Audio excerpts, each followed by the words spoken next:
So this time I'm going to talk to you guys about our buy rate and our sell rates, or some people call the buy rate the net rates.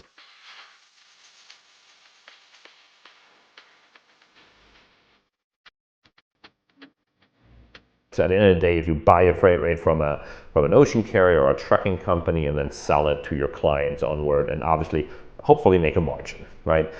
Most of the people having really a tough time managing the freight rates because this has really changed.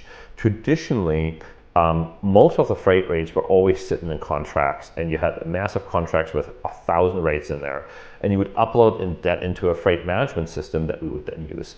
The problem that I foresee with that is that most of the small freight forwarders either don't have the capital to really use a huge freight management system, or they're going to run into issues where they don't have enough freight rates in the contracts to begin with. So a lot of the freight management company, and there's a gazillion out there, and I gotta say there's a few good ones, a few bad ones, so feel free to reach out if you have any questions on that. But the biggest problem that I foresee is that most of the ocean carrier, and the trend from the ocean carriers, is actually that they don't really want to quote your rate anymore. They expect you to go to their online platform. So CMA, MSC, Hapag, OOCL, and Evergreen already is offering an online tool where you can pull freight rates. The problem that most people have with that is that you have to pull 3, 4, 5 different carriers before you get the right rate. And this is why what is such a big problem in the market. So what we have done to kind of fix this, rather than focusing on the net rate, we're focusing on the sell rate.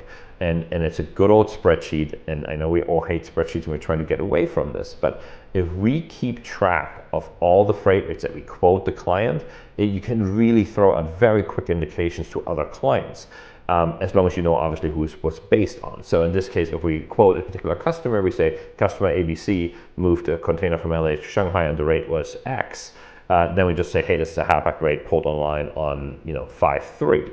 So that is how we're doing it, and this really allows us very quickly, if another customer asks for that routing, to give them a rate very, very quickly, which is wonderful.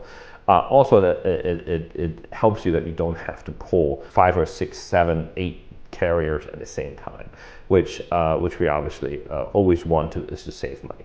We personally don't use a freight management system for a whole bunch of reasons, which I can get into another time. But yeah, if you have any questions on freight management systems, yeah, please feel free to reach out, and we'd love to talk to you about this.